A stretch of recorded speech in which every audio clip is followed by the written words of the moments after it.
In this video, we will learn more about brainflow and create a GUI for plotting EEG data. Let's analyze the code step by step. First, we have the necessary imports and constant definitions. Brainflow uses ND-array for data storage. Here, self is board_shim. For readability, we define a constant for the board we are using. Each board can store data in one of three predefined buffers known as presets in brainflow. Each preset has its own sampling rate, timestamp, and package ID. The specific data types stored depend on the device being used. Most devices only support the first one. However, devices like Muse, which stream different types of data at varying sampling rates, utilize multiple presets to store this data. Moving on to the main function, we set up the board, get its description, and EEG channel numbers, and then record data for 2 seconds.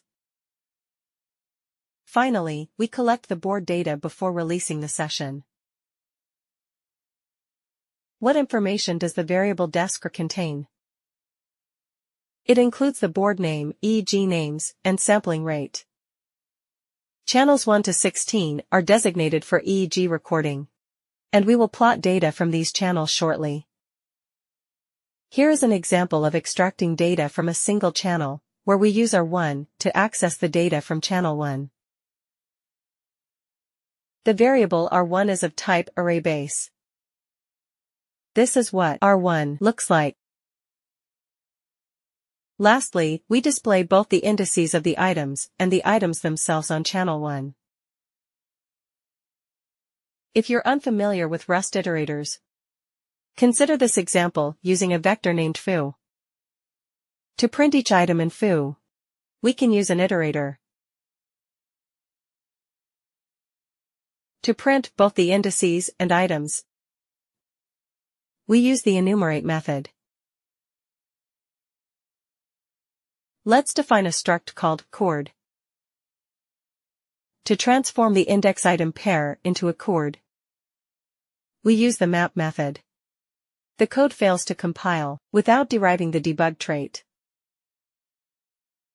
Next, let's focus on two important types in Rust, option and result. Option is used to represent the presence or absence of a value, where the absence of a value is not considered an error. Result represents the outcome of an operation, which can be successful with a value or a failure with a value as well. Both option and result in Rust can be pattern matched to extract their values or handle their variance conveniently. Both types offer useful methods like map and unwrap, which assist in transforming and managing values stored within option and result. The unwrap function returns the embedded value of type T if it exists. If the value is not of type T but of type E or none, it will result in a panic. The unwrap function should be used when you are certain that there is no error. If there is a possibility of an error, it is recommended to either pattern match the error or use the try macro or question mark operator to handle the error. These methods return the result type.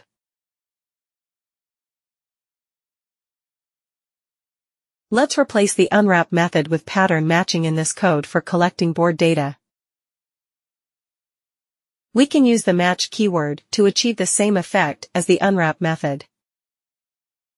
We can use the iflet syntax to match one pattern while ignoring the rest. In this way, we either extract embedded values if they exist or trigger a panic.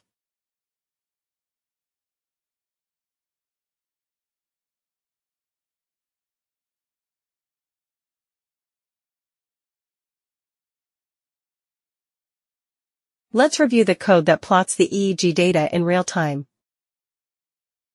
Let's start by examining the app.rs file. This is the initial usage of ND-array and egui plot in our code. To enhance readability, we define some constants. The channel indices are divided into two groups for a specific purpose that will become clear later. The struct MyApp comprises 6 fields, with the first 2 related to brainflow. The significance of the remaining fields will be apparent shortly. The default trait is implemented for MyApp, utilizing the synthetic board. The data field is a 2-dimensional array with 16 channels and 1000 samples in each channel. 3 methods are defined for MyApp. Let's begin with the new method, which we have encountered before.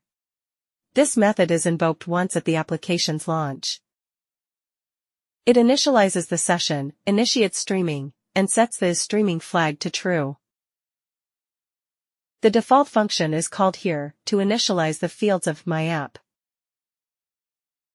Let's implement the eframe app trait for MyApp. The update method is responsible for rendering the user interface, although the code may appear concise. It calls 2 subfunctions for input handling and data plotting. Let's focus on the top panel method, which paints the menu bar and buttons when a menu name is clicked. The central panel occupies the remaining space and contains 2 windows. Each window displays 8 rows of plots. The variable size represents the available UI size, and the plot size is dynamically calculated upon application resizing. When the streaming variable is true, we collect EEG data using pattern matching. In fact, we can directly use the unwrap method to retrieve the data for plotting. Let's explore how the plot data method operates. The code plots data in 2 windows, each containing 8 plots. The for loop initializes 2 variables, W for window creation and list for storing EEG channel indices. The windows are fixed in size and cannot be scrolled vertically. The first window is anchored to the top left, while the second window is anchored to the top right. For each channel, EEG data is collected into egui points. Plot is created, and the data is plotted. These 2 lines are combined into one. Next, we will explore the top panel method.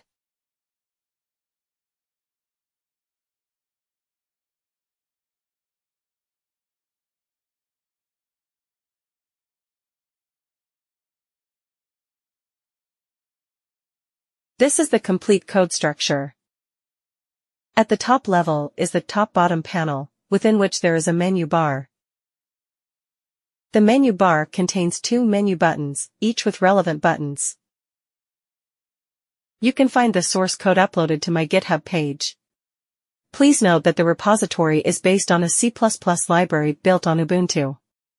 If you are using a different platform, you will need to build your own library and replace the one I have provided.